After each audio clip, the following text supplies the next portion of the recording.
एक अध्यापक महोदय विद्यालय में बड़े परिश्रम से पढ़ाते हैं। उसी विद्यालय में अध्यापक महोदय का अपना बेटा भी पढ़ता है। सब बच्चों को बड़ी मेहनत से पढ़ाते हैं, परंतु घर जाने के बाद में अपने बेटे को वो दोबारा से फिर एक एक शब्द करके पढ़ाते हैं। उसके मस्तिष्क में बैठाने का पूरा प्रयास करते हैं। पूरी वर्ष भर सब बच्चों को उन्होंने बहुत अच्छे प्रकार से पढ़ाया और अपने बेटे को घर में अतिरिक्त समय दे करके पढ़ाया। जब परीक्षा का समय आया तो परीक्षक महोदय ने उसी में से प्रश्न दिए जो अध्यापक महोदय ने पढ़ाया था। फिर जब परीक्षा हो रही है, परीक्षा होते समय निरीक्षण के लिए वहाँ पर अध्यापक की ड्यूटी लगाई गई कि आप बच्चों का निरीक्षण करें, कोई बच्चा नकल न करे, कोई बच्चा एक दूसरे से बात न करे। परीक्षक महोदय कुर्सी डाले हुए बैठे हैं और अध्यापक महोदय वहाँ पर निरीक्षण कर रहे हैं। घूमते घूमते अपने बेटे के पास पहुँचे, खड़े होकर ऊपर से देखते हैं कि उनका बेटा जो उत्तर लिख रहा है वो गलत लिख रहा है। अध्यापक महोदय को सही उत्तर मालूम है, परंतु वो उत्तर वहाँ पर बता नहीं सकते क्योंकि वहाँ पर वो अनुचित हो जाएगा, क्योंकि वो परीक्षा का समय है।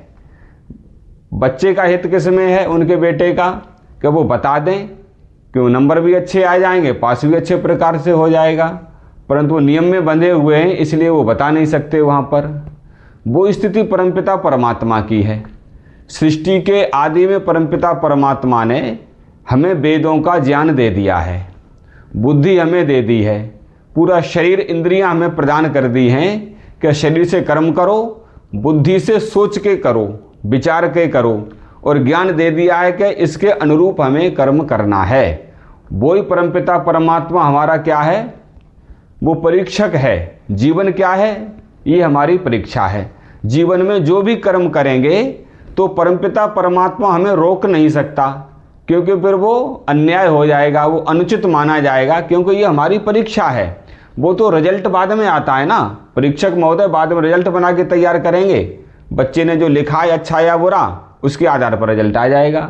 वैसे ही परमपिता परमात्मा जो जीवन में हम कर्म करेंगे, बाद में उसका निर्णय परमपिता परमात्मा करेंगे। जन्म उसके आधार पर प्राप्त होते हैं, शरीर उस आधार पर प्राप्त होते हैं, माता पिता हमें उस आधार पर प्राप्त होते हैं जैसे हमारे कर्म होते हैं। इसलिए हमारी परीक्षा का समय चल रहा है। हम अच्छे प्रकार से कर्म करते हुए अपने जीवन की परीक्षा दें। जो भी हमारे द्वारा कर्म होगा वो ईश्वर की व्यवस्था में हमेशा विद्यमान रहेगा, जब तक हम उसका भोग नहीं भोग लेंगे। अच्छा कर्म करेंगे तो हम सुख भोगेंगे और गलत कर्म करेंगे तो दुख भोगेंगे। इसलिए श्रेष्ठ कर्म हम लोग अपने जीवन में करें। चाहे कोई व्यक्ति कितना भी होशियार बने, ईश्वर से ऊपर नहीं जा सकता। चाहे कितना भी करप्शन कर ले, एक व्यक्ति ने पूरा रोड खा लिया, उस पर 1000 लाख लोग चलते, परंतु वो नहीं चल पा रहे अच्छे प्रकार से, क्योंकि एक व्यक्ति ने रोड खत्म कर दिया और उस व्यक्ति की कुछ समय के बाद में मृत्यु हो गई। जब मृत्यु हुई, जो करप्शन का पैसा था तो 1 रुपया भी अपने साथ में लेकर के वो नहीं जा पाया, सब कुछ यहीं छोड़ करके गया। सुख कितने दिन भोग लोगे, 30 साल में 35 साल में करप्शन शुरू कर पाओगे और 70-80 साल में जा करके आपकी मृत्यु हो जाएगी। 35-40 साल 45 साल इतने समय तक के लिए आप हो करप्शन के जो इर्द गिर्द आप घूम रहे हो, जिस पद पर आप बैठे हुए हो, परंतु उसके बाद में जब भोग प्राप्त होंगे तो कितने वर्षों तक होंगे, 1000 साल तक भी हो सकते हैं, लाख साल तक भी हो सकते हैं, क्योंकि परमात्मा तो न्यायकारी है ना, वो छोड़ेगा नहीं जब तक हमें बिल्कुल ठीक नहीं कर देगा। एक माँ है ना, उसका जब बच्चा होता है, जब वो मलमूत्र कर देता है ना, तो वो उसकी सफाई करती है, जब तक नहीं छोड़ती है जब तक उसे वो साफ नहीं कर देती है, बच्चा चाहे जितना रोए। वैसे ही परमपिता परमात्मा है, जो हमने गलत कर्म किया है उसका दंड देगा परमात्मा, छोड़ेगा नहीं, चाहे हम जितना रोएं, जितने समय तक भी देना पड़े वो देगा। माता चाहे 10 मिनट में बच्चे को साफ कर पाए तो 10 मिनट में करेगी, आधे घंटा और 1 घंटा भी लगेगा ना, तो जब तक उसे साफ नहीं कर देगी तब तक वो छोड़ेगी नहीं। परमपिता परमात्मा ने फिर भी हमारे ऊपर एक कृपा की है। जो भी हम गलत कर्म करते हैं तो हमारे अंदर परमात्मा भय, शंका, लज्जा पैदा कर देते हैं। अच्छा कर्म करते हैं तो उत्साह और उमंग पैदा करते हैं। कहीं आप दान दे दोगे तो आपके अंदर खुशी पैदा होती है। यदि कहीं आप चोरी करोगे तो क्या होगा, आपके अंदर परमात्मा भय पैदा कर देते हैं, कोई देख न ले, कोई जाग न जाए, तो क्या ये भय है। कोई नशा करेगा व्यक्ति, शराब भी पीता है ना, आज के युग में भी कहीं थोड़ा सा एकांत ढूंढता है व्यक्ति, अलग पीऊँ, कोई देखे ना मुझे। जो सिगरेट पीता है ना, जब सबसे पहले प्रारंभ करता है तो थोड़ा एकांत में पीता है, धीरे धीरे जब ढीठ हो जाता है तो सबके सामने पीने लगता है। परमपिता परमात्मा हमारा हाथ नहीं पकड़ते हैं, क्योंकि ये हमारी परीक्षा चल रही है, हमारी परीक्षा का समय है, इसलिए हम श्रेष्ठ कर्म करें अपने जीवन में। परमपिता परमात्मा को हम लोग सर्वव्यापक स्वीकार करें, क्योंकि वो सब जगह है। परमात्मा हमारे हृदय के अंदर बैठा हुआ है।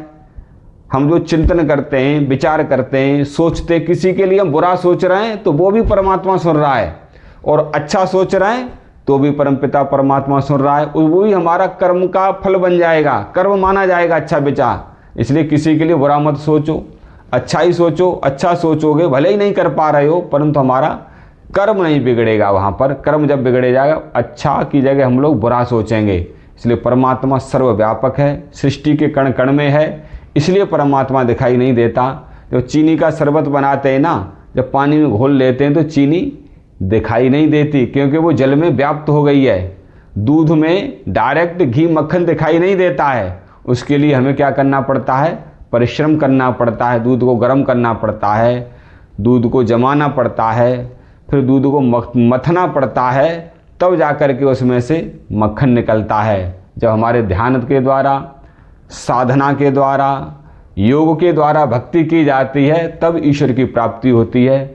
ईश्वर की प्राप्ति के लिए कहीं भटकने की आवश्यकता नहीं है, थोड़ी सी एकांत में जाने की आवश्यकता है। आंखें खोलने की नहीं, आंखें वहाँ पर थोड़ी देर के लिए बंद करने की आवश्यकता है, अपने अंदर उतरने की आवश्यकता है। जितना भी भार भागोगे तो भले ही अपने को आस्तिक कहते रहो, हकीकत में तो नास्तिक ही माने जाओगे। इसलिए आस्तिक बनना है तो ईश्वर को सर्वव्यापक स्वीकार करो और अपने अंदर परमपिता परमात्मा को धारण करो और श्रेष्ठ कर्मों को जीवन में करो।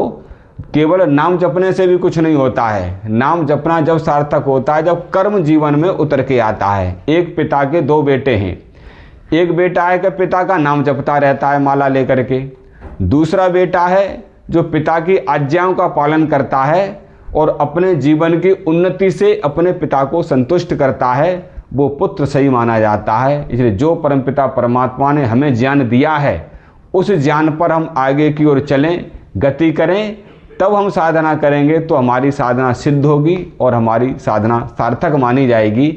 यदि ये बात आपको सही लगे तो आप पुण्य के भागी बन सकते हैं। यहाँ कोई रुपए देने की आवश्यकता नहीं है किसी को। इस बात को आप आगे बढ़ा देंगे, इस ज्ञान को दूसरे व्यक्ति तक पहुंचा देंगे, तब भी आप पुण्य के भागी बनेंगे। ज्ञान को आगे कैसे पहुंचाएंगे, इस बात को आप लाइक कर दो, शेयर कर दो और सब्सक्राइब कर देंगे तो आप पुण्य के भागी बनेंगे।